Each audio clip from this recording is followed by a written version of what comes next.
네, 안녕하세요. 원용석입니다. 오늘도 원용석의 진정 애청해주셔서 감사합니다. 케빈 맥카시가 바이든 예산 막아서려고 최장연설 기록했습니다. 그래서 낸시 펠로시 기록도 깼는데요. 바이든 대통령의 핵심 정책 과제 중 하나인 사회 안전망, 그 인프라스트럭처 예산법 처리를 막아서기 위해서였습니다. 그래서 전날 오후 8시 38분 민주당의 사회안전망 예산 처리 투표를 막아서기 위해 연설에 나섰는데요. 오전 5시 11분 연단에서 내려왔습니다. 오후 8시 38분에서 오전 5시 11분 까지 그 8시간 33분 동안 연설을 이어갔습니다. 지난 11년이죠. 당시 민주당 원내대표였던 낸시 펠로시 하원 의장이 세운 8시간 7분 기록을 넘어선 겁니다.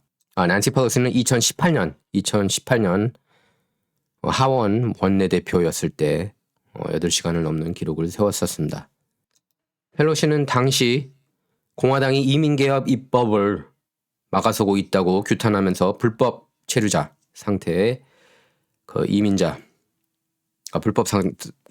불체자 처지를 개인사를 이렇게 읽어 내려갔습니다. 합법적 의사 진행 방해인데요. 필리버스터를 유지 중인 상원과 달리 하원에서는 필리버스터 제도가 없습니다. 대신 하원 의장과 양당 원내대표 이렇게 3명에 한정해서 매직 미니트라고 불리는 무제한 연설을 보장하고 있습니다. 맥카시 원내대표는 8시간 넘는 연설 주된 부분을 민주당 사회복지 예산안 허점을 지적하는데 할애했지만 일론 머스크, 테슬라 최고 경영자와의 친분이나 최근 맞은 부스터샷 등 상관없는 소재도 꽤 넣었습니다. 8시간 연설에도 불구하고 하원은 민주당이 장악하고 있는 하원은 오전에 교육과 의료, 기후변화 거기 투자하는 그 사회복지성 예산인 Build Back Better 그 법안을 통과시켰습니다. 근데 제가 볼 때는 그런 8시간 그런 연설을 하는 게 무의미한 것 같습니다. 표가 없으면 그렇게 할 필요가 없다고 봐요. 처음부터 지는 싸움이었던 거죠. 공화당 입장에선. 지금 어쨌든 미국 정부가 철저하게 민주당 위주로 돌아가고 있는 현실입니다. 백악관, 연방 상하원, Real Raw News 이런 가짜 뉴스 그런 풍자 사이트에 속지 마세요. 지금 모든 상황에서 불리합니다. 단지 이제 여론이 안티 바이든 정서로 흘러가고 있다는 것, 그게 이제 좋은 거죠. Build Back Better 통과가 됐습니다.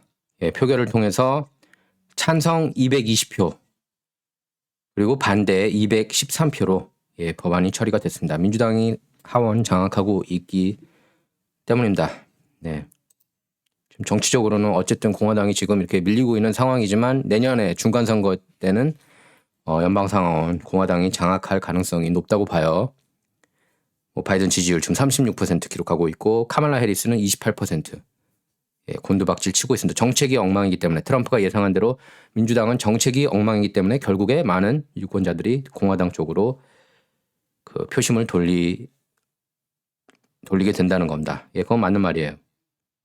자, 이런 와중에 마크 메도스 전 비서실장이 트럼프가 하원의장 돼야 된다. 내년에 이제 중간선거 이기고 나면이겠죠. 2023년 1월부터 트럼프가 장악해야 된다. 하원을. 그래서 하원 의장이 돼야 된다. 참 보기 좋을 것 같아요. 바이든 대통령, 카말라 부통령, 그리고 트럼프가 하원 의장으로 들어가면 이런 시나리오가 그전부터 얘기가 나오긴 했었거든요. 지켜보겠습니다. 실제로 그렇게 될지. 그러면 더 빨리 트럼프가 정계 복귀를 하는 거죠. 제가 볼 때는 안 할 것 같은데 그렇게는. 흥미로운 아이디어라고는 했습니다. 트럼프가. 근데 그럴 계획은 없다고 몇 달 전에 얘기했었어요. 트럼프가. 큐 커뮤니티에서 이제 그걸 좀 많이 바라겠죠. 예. 참고로 여러분께서 큐는 기본적으로 음모론이라고 그렇게 아셔야 돼요. 전제가 로버트 멀러 특검이 트럼프하고 한편이 돼서 딥스테이트를 그 일망타진 한다는 그런 얘기예요. 그 큐 전제를 보면은 그건 말도 안 된다고 생각했죠. 하지만 나머지 포스들 중에서 이제 그 메인스트림 미디어에 보도됐지만 일반적으로 사람들이 알지 못하는 그런 이제 보도 내용이 나오기 때문에 좀 눈길을 끄는 거죠. 예. 그러니까 보면은 이렇게 큐 음모론 쪽으로 이렇게 입문한 사람들이 입체적으로 이렇게 정치를 잘 못 보는 것 같습니다. 예, 특히 이제 작년 대선 때부터 미국 정치 관심 갖게 되신 분들이 그쪽으로 너무 많이 흘러간 것 같아요. 로버트 멀러는 진짜 나쁜 특검입니다. 예, 같은 편 아니에요. 네, 바이든이 카말라 해리스한테 부통령한테 잠시 권력 승계를 했습니다. 예, 건강검진 내시경 위해서 마취 해야 됐기 때문에 예, 권력 이양을 잠시 한 겁니다. 취임 후 처음으로 건강검진을 받은 건데요. 조 바이든 대통령이. 바이든은 정기검진을 받기 위해 워싱턴 DC 인근 메릴랜드주 그 월터 리드 군 병원을 찾았습니다. 여러분 기억나시죠? 작년에 트럼프가 코로나 확진됐을 때 월터 리드 군 병원을 찾은 적이 있었습니다. 월터 리드 병원은 대통령이나 가족이 치료를 받을 때 주로 이용하는 곳인데요. 바이든은 대장 내시경을 위해 마취를 해야 해서 잠시 카말라 해리스 부통령에게 권력을 승계한 겁니다. 젠사키 백악관 대변인은 조지 W. 부시 전 대통령 시절인 2002년과 2007년에도 똑같은 절차가 진행된 적이 있었다고 했는데요. 예, 이렇게 얘기했습니다. 헌법이 정한 절차에 따라 바이든은 마취 중인 짧은 기간에 부통령에게 권력을 승계할 것이다. 이러면서 부통령은 이때 백악관 웨스트 윙에 있는 그녀 사무실에서 업무를 볼 거다. 이렇게 밝혔습니다. 세부적으로 바이든은 마취 상태 때 해리스 부통령이 대통령 대행을 맡을 것이라는 서한을 상원과 하원 의장에게 보냈고요. 그리고 마취에서 깨어나면 다시 대통령 업무를 재개한다는 그런 서한을 별도로 보내게 됩니다. 해리스 부통령이 대통령 권한을 승계받는 기간이 잠깐에 불과하지만 여성으로서는 처음으로 잠시나마 대통령 권한을 맡는 기록을 세웠습니다. 그래서 해리스는 미국 역사상 이제 첫 여성 부통령이죠. 그리고 최초의 소수의 부통령입니다. 자, 바이든이 센 척하는 걸까요? 중국 꼭두각시라는 얘기 듣지 않습니까? 바이든이 다 아시잖아요. 헌터 바이든, 크리스토퍼 헌스하고 세운 그 사모펀드, 예, 중국은행으로부터 15억 달러 투자받기로 중국 측에서 약속하지 않았습니까? 그리고 헌터 바이든의 경우에는 중국 관련 영상들 많이 나왔죠. 예, 그 얘기는 이제 럼블에서 하고요. 그래서 미국이 중국 인권 문제를 이유로 내년 2월 베이징 동계올림픽에 대한 외교적 보이콧을 검토 중이라고 밝히고, 예, 중국이 여기에 반발하면서 미중 정상회담이 열린 지 불과 사흘 만에 양국 관계에 파열음이 터져 나왔다는 그런 보도가 나왔습니다. 그래서 조 바이든은 백악관에서 열린 쥐스틴 트리도 캐나다 총리하고 회담을 취재하는 기자가 베이징 동계올림픽 외교적 보이콧을 지지하느냐? 이 질문에 우리가 검토하고 있다. 이렇게 밝혔습니다. 바이든이 베이징 동계올림픽 보이콧 가능성을 언급한 건 이번이 처음이에요. 그럼 친중국 아닙니까? 바이든이? 트럼프라면 당연하게 받아들이겠지만. 젠사키 백악관 대변인도 브리핑에서 베이징 동계올림픽에 대한 외교적 보이콧 검토는 신장 위구르 자치구에서의 인권 관행에 대한 우려 때문이라고 그렇게 밝혔습니다. 그래서 우리가 우려하는 영역이 있다. 바로 인권 유린이다. 그러면서 심각한 우려를 갖고 있다. 이렇게 밝혔습니다. 다만 외교적 보이콧 검토가 바이든 대통령과 시진핑 중국 국가주석 간 회담과 아무런 관련이 없고 거기서 논의된 주제는 아니었다고 밝혔습니다.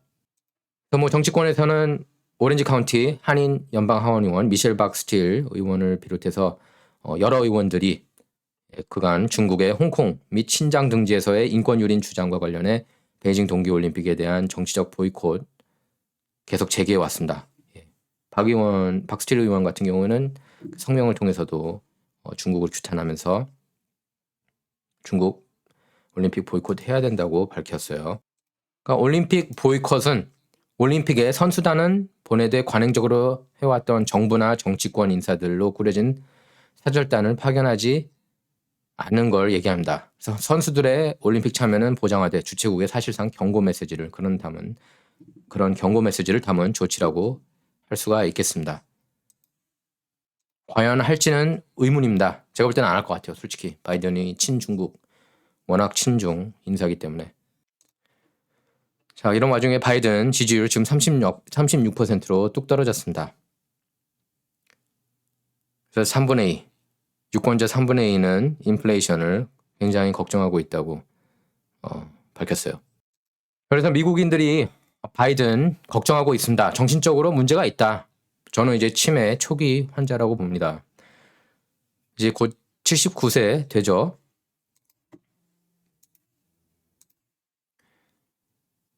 79세 되는 이제 대통령 건강 의심 확산되고 있고, 그래서 이번에 건강검진도 받은 것 같습니다. 모든 게 지금 부정적이에요. 여론조사 보면은. 미국 유권자 절반가량이 바이든 건강 상태를 우려하고 있는 것으로 나타났다고 정치 전문 매체, 정치 전문 매체 Political 모닝 컨설트 그 여론조사 결과에서 나왔습니다.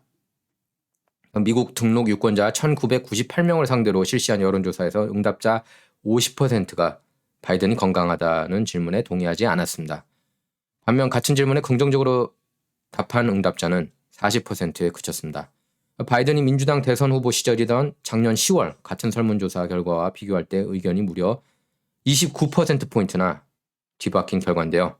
당시 모닝 컨설트 여론조사에서 바이든이 건강하다고 응답한 비율이 그렇지 않다고 답한 비율보다 19%포인트가 높았습니다.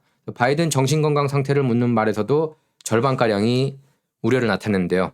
응답자 48%가 바이든이 정신적으로 건강하지 않다고 그렇게 답했고요. 그 다음에 46%는 반대 의견을 나타냈습니다. 그러니까 여론이 급변한 것으로 분석할 수가 있겠습니다.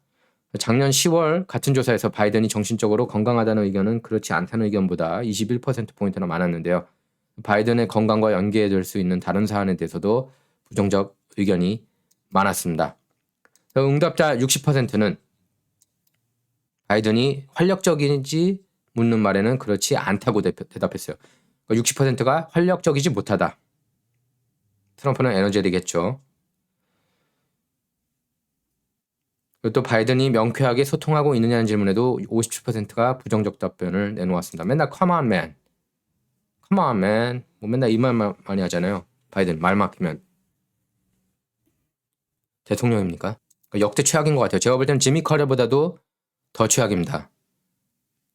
지미 카터, 버락 오바마, 조 바이든 역대 최악 대통령들이라고 저는 봐요. 그리고 오바마 같은 경우에는 가장 부패했고, 오바마하고 바이든은 거의 쌍벽을 이루죠. 부패에 있어서는. 오바마를 예전에 지지했던 사람으로서 제가 이런 얘기를 합니다. 그 정도로 처참해요. 건강 의심 계속했죠. 대선 캠페인 때도. 기억력이 약하다는 정황이나 말실수가 되풀이됐습니다. 무슨 얘기하는지 모를 때가 한두 번이 아니에요. 그래서 처음에는 뭐 메인스트림 미디어가 어떻게든 덮어주려고 하니까 뭐 공화당과 보수 매체를 중심으로 나왔지만 이런 의혹 제기가요. 하지만 이번 조사를 보면 전반적으로 대다수 미국인이 그렇게 생각하고 있는 것으로 나타났습니다. 최소한 절반은 그렇게 생각하고 있는 것으로 나타났습니다. 미국 정치를 제대로 팔로우하는 사람이라면은 다 그렇게 생각하겠죠. 이 사람 정신 나갔구나 하고. 예. 미국이 올바른 길로 가고 있느냐? 미국이 올바른 길로 가고 있느냐? 거기에 대해서도 부정적이었습니다.